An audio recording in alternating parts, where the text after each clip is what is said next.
So hey guys, welcome to another Warframe video, and today I want to talk a little bit about the new and improved Synoid Simulor. So when the change to the Simulor, as well as the Synoid version of the Simulor, was first announced, people immediately called it a nerf, even though it really wasn't. For one, they've increased the status chance of both weapons. And other than that, they just took the damage and the range of the explosion you get when you combine the orbs and swapped it for the range and damage of the explosion that you get when you detonate the orbs. So instead of the majority of your damage coming from stacking the orbs, it now comes from detonating them instead.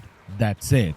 And people realized this fairly rapidly, and most of the complaining stopped. There were still some people that were complaining, but those were obviously people that didn't even try the weapon and just complained because that's what they like to do. Because if they did try it after the change, they would realize that the weapon was ridiculously overpowered. Because for whatever reason, your crit chance would stack as you stacked orbs. So if you stacked enough orbs and then you detonated them, you would just see a barrage of red crits that would massacre everything anywhere near them. Which was, needless to say, nerfed pretty fast, because you were able to build for raw damage with maybe 1 or 2 dual stat mods to get status, and you would toss in Vital Sense to scale up your crit damage. And unsurprisingly, once the nerf rolled in and it kinda stabilized the weapon so it wasn't one-shotting literally everything in the game, the complaining started again, though it wasn't as crazy as it was before. And I think that's mostly because the weapon is, well, pretty much the same as long as you're willing to play with it differently. So instead of randomly shooting orbs in all directions, you just want to fire like 5 of them and detonate them, fire 5 more, detonate them, and so on. And it's also a good idea to use split chamber now because you get more orbs, which leads to a bigger explosion. Now I also did some testing in the simulacrum with this build right here, which kind of confirmed that the weapon is about the same. It still does bugger all versus heavy armor, and it trashes the lighter units.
Now, with corrosive, magnetic, and heat, the weapon didn't do anything to bombard, so I've also tried it with radiation, magnetic, and viral. But as you can see over here, the weapon still doesn't do anything versus bombards. So this is one area where the weapon just falls flat on its face, even though it wasn't that great versus armor in the first place. And I also want to say that I'm using Energy Siphon here, so this is without corrosive projection, so the enemies have all their armor. But that's versus level 100, so sortie level enemies. If you just run around in the star chart, you're gonna have no issues whatsoever. Though I did notice some inconsistency in the damage distribution between the different enemies, because as you can see over here, after I detonate it, one bombard just dies and the other ones are still above half health.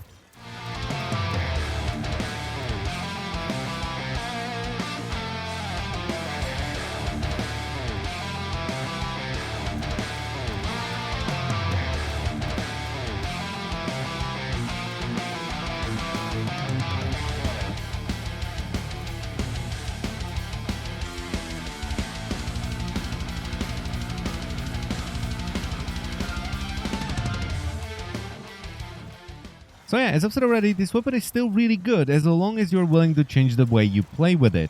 I'm personally not the biggest fan of having to detonate the orbs every time, but that's nothing against the Simulor, I just don't like that mechanic overall. And while the weapon does bugger all versus heavily armored units, you can just use it with a Warframe that can strip the enemy of their armor and you're fine. And that's pretty much it for the video, so I thank you very much for watching as always, and I will see you next time. Bye bye.